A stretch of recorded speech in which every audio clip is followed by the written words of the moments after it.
Itulah saya nggak bisa buat apa-apa lagi. Selain setiap hari hanya saya rasanya sedih. Waktu bangun sholat subuh, saya lihat pintu dapur udah terbuka.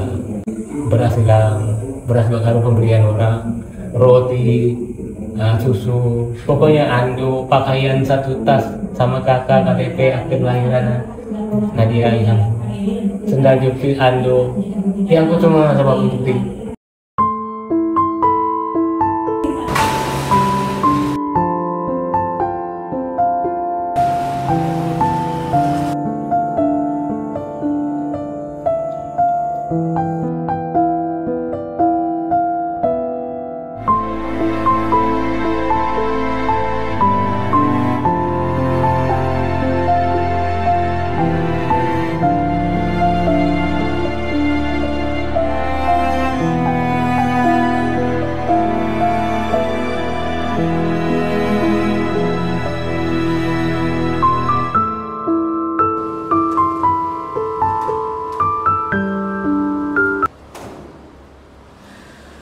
Kegiatan saya selama 2 hari ini dalam Senin, Selasa sampai Minggu itu, kalau hari Senin itu saya paling nyapu biasa di luar aja dan membersihkan WC atau WC. Kalau hari Selasa kemungkinan saya itu membersihkan menyentuh karpet dengan pakai vakum cleaner, sekalian nyapu. Itu di masjid mana Pak? Ya, di masjid mana? Masjid Darul Huda di Itu sudah berapa lama Pak kerja? Saya kerja di masjid itu dari 2015 bulan 2. Itulah kegiatan saya sehari-hari, hanya nyapu. Itu digaji nggak sih Pak? Ya kalau dibilang gaji gimana ya ngomongnya, nggak cukup lah untuk dalam satu minggu.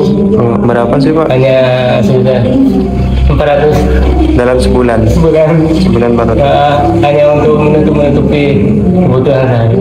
Itu cukup nggak sih Pak untuk kebutuhan sehari-hari Bapak? Ya nggak cukup lah.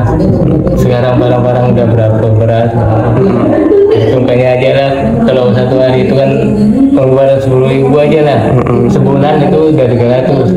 Nah itu kata untuk sayur. Tapi kalau untuk beli beras di apa mana itu 400 sebulan. 400 itu digunakan untuk kebutuhan apa saja Pak? Kalau saya tuh 400 itu untuk bayar utang 200.000, sekitar 200.000 lah di toko. Ngambil sayur mayur gitu, bayar lampu 2.000. Nah itu dan sisanya entah berapa, paling bertahan sampai 5 hari. Kalau ada pun apa dapat itu paling ada orang yang beri sedekah, ada yang beri beras. Berarti untuk menutupi kebutuhan itu harus ngutang ke toko. Iya gitu, ke toko. Nah, itu pun nggak setiap hari. Paling saya memulai itu ngambil utang paling tanggal 20, udah sampai akhirnya terima gaji. Ketika uang nggak cukup terpaksa ngutang. Dikasih Pak sama tukang? Alhamdulillah sama. Setelah dapat dari masjid Marbot itu dibayarkan? Dibayar, paling udah ya, paling sekali 16.000, 17.000. Untuk keluarga Pak berapa? Atau saya ini belum berkeluarga, hanya tanggungan sih ini aja lah satu yang anak cacat yang saya urus. Hanya kebutuhan sehari-hari paling makan bubur sama dibelikan rumah kelapa ataupun ya kebutuhan perempuan lah, nggak ada lain. Itu pun kalau ada uang, kalau nggak ada uang saya nggak bisa beli apa-apa. Hanya mengharapkan dari Allah, apabila ada rezeki itulah saya dapatkan. Berarti bagaimana Pak mengatur waktunya Pak? Oh itu saya pagi turun ke masjid itu pukul 6 lah, paling 6 pukul 6 saya nyapu bersihkan masjid semuanya, kemudian saya belanja. Setelah belanja baru saya pulang memasak, terus selesai masak baru saya mengurus anak yang ini, dimandikan, diapakan semuanya. Nggak ada yang nggak tidak lah, semuanya atas bawah kita urus semua. Sudah berapa lama Pak yang merawat anak ini yang disabilitas? Saya mulai itu umur 3 bulan. Waktu itu sih umur 2 bulan itu sempat diasuh oleh mama angkatnya yang di Selat Sumba. Jadi mamanya ini kan kerja Malaysia pulang balik. Nggak tahu nggak lama sakit. Jadi mamanya pulang lagi diambil nggak lama disuruh keponakan saya ada yang dari kampung disuruh merawat. Hanya 1 bulan saja dia mau. Kemudian nggak mampu biaya, akhirnya saya memutuskan untuk saya yang merawat dia. Memang saya selama itu nggak pernah tahu dia bakalan cacat. Selama saya mengasuh dia terkena stip. 2 kali kena stip, akhirnya tidak normal. Nggak bisa bapak sampai sekarang. Berarti ini anak ini keponakan bapak berarti? Keponakan, anak kakak. Orang tuanya saudara bapak? Saudara, kakak. Yang perempuan, ibu dia. Nah, ibu dia. Berarti sejak umur 3 bulan pak ya? Iya, Umur yang dirawat. Sekarang udah usia berapa? Sekarang udah 16 tahun lebih. Dia kan hitung berapa ya? Berarti sejak tahun 2000 berapa? 2007. 2007 ya? 2007 bulan 8 tanggal 10. Dia lahirnya di Sudarso, prematur. Nah, jadi tidak mampu biaya, akhirnya ditarik dari Sudarso. Pak pernah dapat bantuan nggak Pak dari mana gitu Pak? Kalau dulu waktu 2011 itu ada bantuan dari pemerintah, dari SBY, pemerintah SBY. Itu bantuan dari pemerintah itu 3.600.000 1 tahun. Di ansur 3 kali, berarti 1.600.000. Ya. Nah, terus gak lama setelah pemilihan Presiden Jokowi itu dihilangkan semua. Tidak ada lagi dari 2001 sampai sekarang tidak ada lagi bantuan dari pemerintah. Nggak pernah nerima Pak? Sembako pun nggak pernah? Kalau untuk bantuan sekarang nih yang baru ini ada yang 600 itu sama El Nino 400 dari pemerintah. Itu pun enggak kita bisa harapkan karena itu enggak bisa selamanya ada.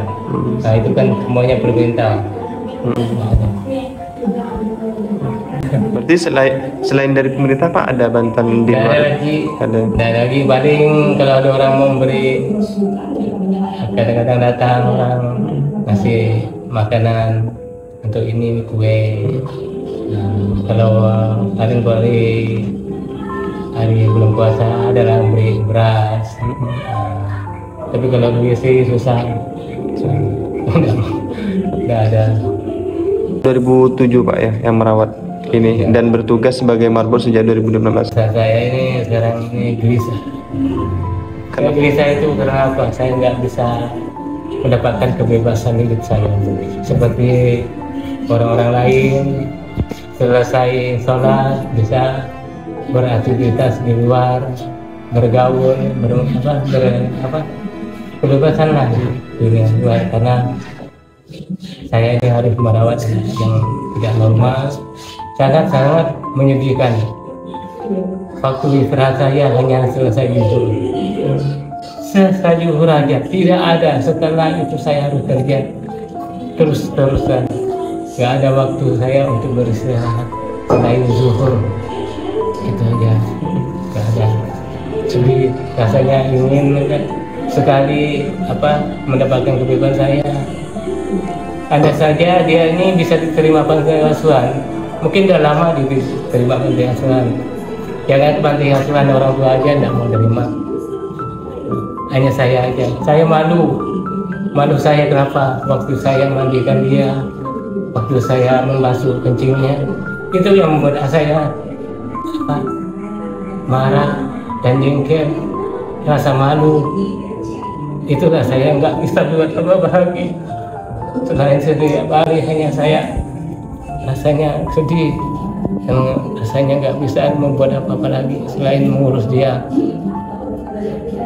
Hanya dari pertolongan Allah. Apabila memang Allah ingin memberikan kasih sayangnya pada ibunya, berarti ibunya akan datang. ini sampai sekarang nggak ada. Yang saya hanya dengar dia sudah menikah dengan orang lain, bukannya datang untuk mengambil anaknya, malahan dia menikah lagi. Namanya saya Anita Nadia. Anita Nadia. Nah, itu pemberian nama dari ibunya. Oh, siap. Lalu saya asalnya dari Sekedong. Sekedar peneliti Mempawai. Peneliti, ya peneliti. Jadi pindah Pontianak ini tahun 81. Oh, satu. Tapi sekarang berarti sudah menetap di Pontianak, Pak? Nah, menetap Pontianak. KTP sudah Pontianak. Alhamdulillah Pontianak. Rumah ini milik Bapak sendiri? Menumpang. Numpang. Sudah berapa lama tinggal di sini? Ini dari pemilihan presiden 2019. 2019. Ah, itu. Berarti sudah 5 tahun. Nah, yang lama tuh di situ. Numpang juga, Pak? Nah, kontrak. Nah, itulah dipakai kontrak rumah untuk bayar uang bantuan dari pemerintahan. Berarti numpang sama warga Pontianak juga nih? Iya, kemarin kan diusulkan sama yang namanya Pak Regiman. Itu kan saya kan tidak mampu bayar kontrak. Akhirnya dihubungi yang punya rumah ini dan diizinkanlah tinggal di sini. Nah, setelah itu nggak lama rumah ini dijual. Akhirnya untunglah yang beli ini orangnya baik, pengertian, jadi disuruh tunggu aku tinggal di sini. Berarti selama dari tahun 1981 itu belum punya rumah pribadi, Pak? Sampai sekarang. Nah, itulah. Kadang-kadang saya membayangkan kapan saya punya rumah. Tapi tidak semudah itu, seperti memberikan telapak tangan. Yang mudah hanya Allah saja yang bisa memberikan apa yang saya inginkan. Saya berharap yang nggak mungkin menjadi kenyataan, mungkin insya Allah kalau Allah ingin agar ibunya mau menerima anak ini. Walaupun anak seperti ini kan anak kandungnya juga sejelek-jeleknya anak. Saya nggak bisa buat apa-apa, hanya mengurus ini semua. Nggak bisa kerja di luar selain menyapu masjid. Nggak ada penghasilan. Benar-benar hanya itu 400.000 sebulan. Tidak ada lain. Tidak ada kerja lain? Tidak ada saya. Karena saya nggak bisa meninggalkan dia. Hanya saya bisa meninggalkan dia paling 1 jam. Kita segitu.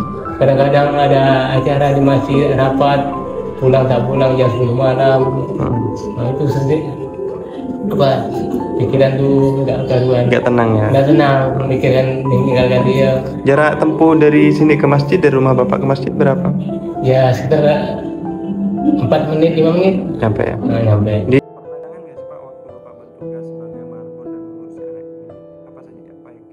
Awal-awal itu pindah di sini 2019 kan. Waktu itu pemilihan presiden. Subuhnya itu waktu saya itu bangun sholat subuh. Saya lihat pintu dapur udah terbuka. Waktu itu saya tidur di sini. Nah, ini tempat tidur saya. Kamar belum ada pintu, belum beres, masih berantakan. Saya lihat beras hilang, beras 2 karung pemberian orang, roti, susu, pokoknya ando, pakaian 1 tas sama kakak, KTP, akte kelahiran Nadia hilang. Sendal jepit, ando, diangkut semua sama pencuri. Dalam lama lagi 2020, nah itu asar, juri gas. Balik dari asar, saya lihat rumah gas tak ada lagi. Tak lama lagi 2023 itu pagar rumah dicuri. Tak lama lagi seminggu ngulang tiangnya lagi diulang ngambil. Ada lama lagi yang bulan 12 kemarin tuh 2023 itu masuk rumah itu tidak ada yang ngambil. Kemungkinan kebetulan saya datang dia belum ngambil barang. Nah, itu semua itu lampu-lampu dicabut semua, gelap, pintu dirusak. Alhamdulillah barang tidak diambil. Nah, yang ke bulan 2 kemarin itu seng saya di sini gak keping. Dicuri juga. Nah, dicuri. Itu siang bolong asar. Karena kalau asar ini kan pintu tidak pernah ditutup. Pernah melapor nggak sih Pak ke RT atau ke ini? RT setiap kali kejadian saya memberitahukan warga sini lewat WA. Semuanya tidak ada keterangan solusi bagaimana rumah saya tidak kecurian. Tidak ada. Malahan kita kirim WA yang kita kejadian saya nih dianggapnya pura-puraan, dikirimkan gambar-gambar orang ngintip, dikirimkan senjata, macam-macam lah. Tidak ada tanggapan. Pernah lapor ke polsek nggak Pak? Tidak pernah. Nggak pernah. Karena Ada rencana lapor? Tidak. Oh, iya. Tidak pernah karena ini kasusnya kecil. Oh ya. Kasusnya kecil. Tapi itulah saya udah 6 kali di sini. Kecurian.